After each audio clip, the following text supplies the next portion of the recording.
You've traveled back to ancient times, and at just 6 years old, you were forced to work the fields to support your cousin's education. To break free from their control, you decide to rebel, launching an uprising at night, and stirring up family conflict. But that very night, your uncle's family is already plotting against you. You still want to eat chicken. Auntie, you secretly stewed meat in the house, and ate it with Chen Chuani could smell it all the way out in the yard. He's only clever for a 6-year-old, as long as you give him some benefits and keep him under control. If you raise him to be useless, that third branch of the family those 12 won't be able to stir up any trouble. Fine, then kill a chicken. I need to practice my calligraphy lately. Cousin, share some of your ink and paper with me. What are you practicing calligraphy for? Your own brother Wei is taking the imperial exam next year. Once he passes the county level exam, he'll be able to send you to school too. You don't want to see me idle and running around all day, do you? If you start a fight with him and... in the heat of the moment, the third branch really does split from the family. Are you going to farm the land yourself to support Wei's studies? Alright, I'll go get it for you. Since you want to keep me in check, let's see how much patience you really have.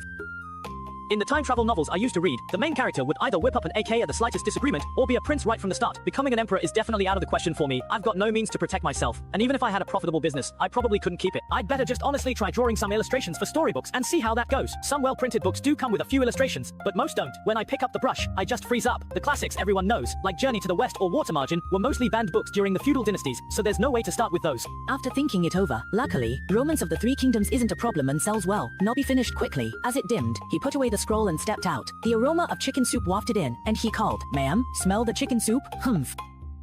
Mom, I want some chicken soup. Madame Lu instinctively looked up at Madame Zhu and saw that, although her expression was unpleasant, she didn't stop her. Gritting her teeth, she stood up and ladled half a bowl of soup for Nobby. Chicken soup without meat is even more nourishing than the meat itself. Uncle, can I have some chicken? We're family, no need to ask. If you want to eat, just eat. Mom, serve a bowl for Dad too, and you should have some as well. The eldest aunt said, "You've all been working too hard lately. You need to take care of yourselves." The eldest sister-in-law snorted, "Go ahead, eat, all of you. Just stuff yourselves. You two really are unbelievably foolish." Usually, when it comes to work, you all act like your lives depend on it. But now with chicken soup right in front of you, you don't even know to help yourself.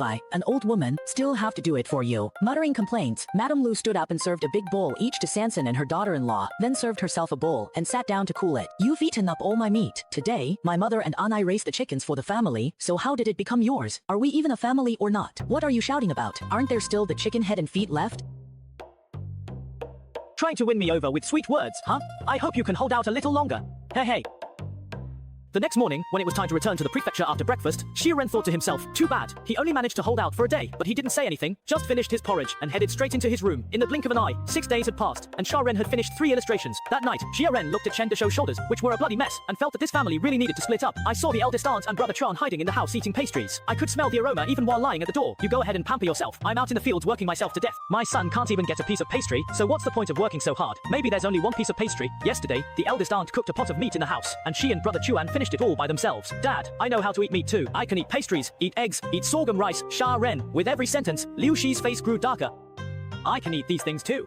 Can you eat them? The children's father. Chen Deshou wanted to say something, but when he saw his wife's encouraging look, his throat tightened. Before Liu Shi got married, she was quite plump and capable, not inferior to many men. Plus, she was good looking, and back then, so many people wanted to marry her that they almost wore out the threshold. He had a hard time marrying her. Over the years, she worked alongside him, but couldn't even eat well, growing thinner and thinner. The children's mother has suffered with me. Once I pass the imperial exams, I'll definitely let our parents live a good life, eat whatever they want. But the eldest aunt always scolds me for being lazy and greedy, and Chuan is 3 years older than me, so why?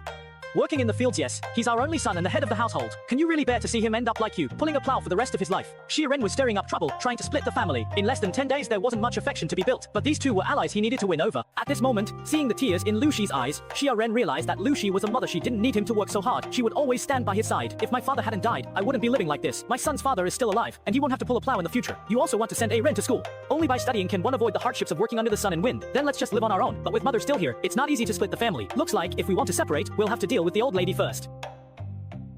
My father and my 8th uncle don't have a single patch of uninjured skin left on their shoulders, and last night their legs cramped so badly they couldn't sleep. If this keeps up, I'm afraid their bodies won't be able to take it. It's the most critical time for the Dragon King, and yet we're eating plain porridge every meal. Who can stand that?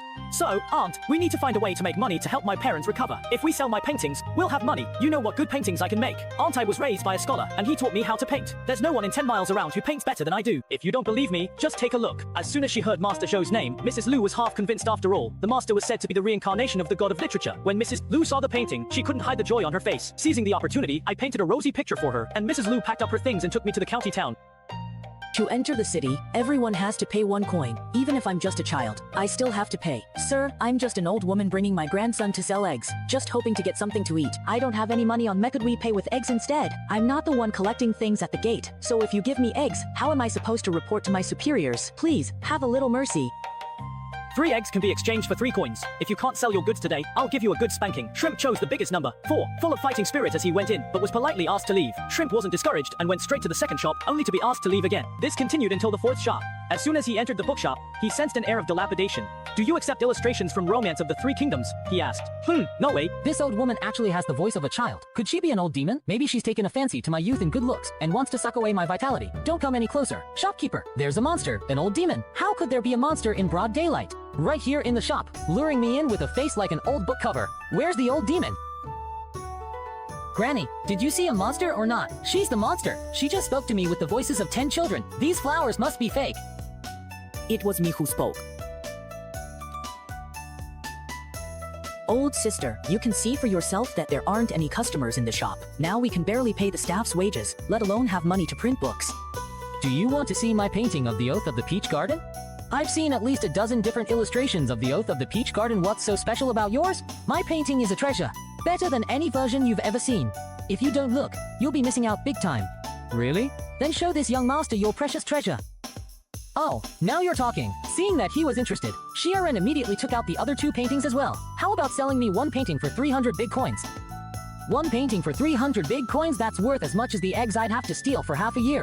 Young master, you absolutely mustn't. No one comes to our bookshop anymore, and even if we print them, they won't sell well. Our bookshop really can't take any more trouble. I won't use the shop's money. I'll buy it myself. After selling the painting, the 2 of them ate buns with shrimp and started painting a rosy picture for Madame Lu again. When I grow up, I won't just be a landlord, I'll also become a scholar, so you can have meat at every meal, Granny. By the time you grow up, Granny will have gone to see King Yem already. Who would have thought? Your old Granny needs to be coached too. Hearing the younger generation care so much about him, he couldn't stop smiling with joy. Just as Sharon was about to say something, he caught a glimpse of 2 familiar figures out of the corner of his eye. It was Chen Dei Fu and Chen Qing Wei. They were escorting a man who looked like a steward into room 14.